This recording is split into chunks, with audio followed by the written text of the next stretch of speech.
आगु को माँ कालीकर पूजा आसूची एवं दीपावली आसूची समय आपंकर किन्नर समाज गोटे स्वतंत्र पूजा अनुष्ठित हुए पूजा कौन हो आभली हुए। नमस्कार, माई सेल्फ मेनका परिडा। आज बहुत खुशी दिन आमे माने समस्ते किन्नर समाज तो आज आम बहुचरा माता प्रांगण में प्रति वर्ष बनाऊँ। तो मु समस्त कहबी ये दीपावली समस्त परिवार को सुख शांति आउ मैत्री आणु, समस्त पाखे आनंद आणु। माँ लक्ष्मी समस्त को हृदयवान करूँ, समस्त को आशीर्वाद दिंतु। प्रत्येक अगणित मोर ओडिशार समग्र देशर भाई बंधु माने समस्ते खुशी आनंदित हूँ, सपरिवार सुख शांति भरी रहू। या मो माँ पाखे प्रार्थना। आमर ये बहुचरा माता किन्नर मान आराध्य देवता आउ आराध्य देवता पाखे मानसिक जो पूरण करने समस्ते भक्त मैंने आसती। ये 4 वर्ष है ये माँ का बहुचरा माता मंदिर नयापल्ली भुवनेश्वर। आपन देखंतु आमे माने जो सिक्का कॉइन दो अन्य मान को जो माने शुभ कामना करती से माने नियंती। तो आमर जो पूजा हुए माँ का आराध्य जो हुए लक्ष्मी का पूजा लास्ट दीपावली आमर मुख्य पूजा आमे आराध्य करूँ। पूरा से दिन आम उपवास थाऊ आउ राति 12टा परे आमे भजन संकीर्तन सब चली थाए।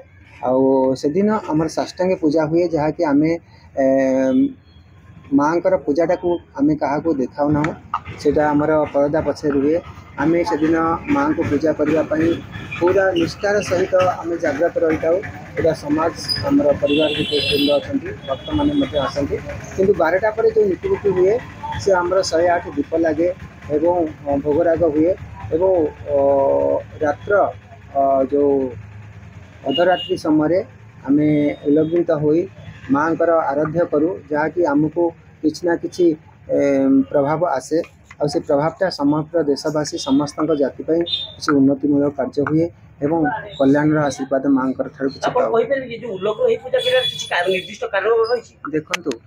ये हूँ भक्त भगवान भितर गोटे मध्यम आमे कौन निर्वस्त्र निअर्थ निस्वार्थ भाव माँ को आराधना यही दिन करूँ जहाँकि आमर कौन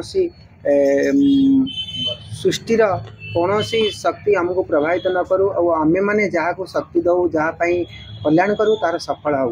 ये गोटे जिनिस ये मध्यम माँ को आज नहीं दीर्घ दिन चली रही।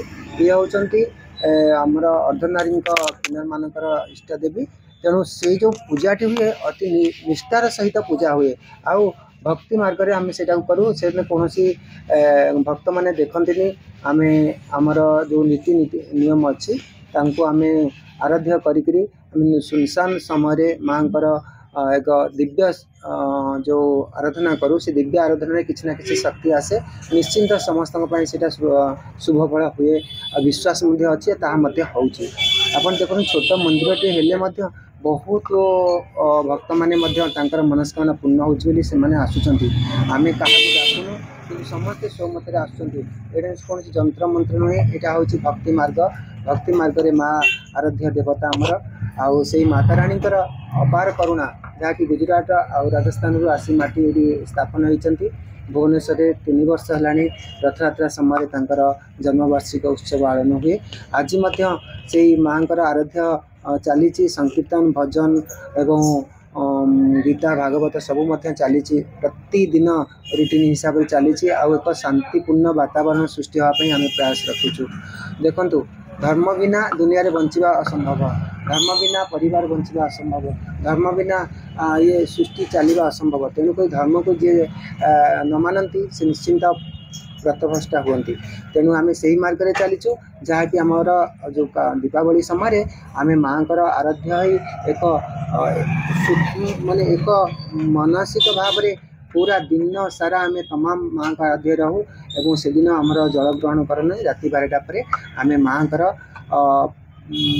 जो शक्ति को आम पाखे समर्पित होगापी आम सब से दिन ही मानसिक रखी था और से दिन निश्चिंत माँ किसी ना प्रभाव आम पर पड़े जहाँकि आम आपण मान सुफल हुए।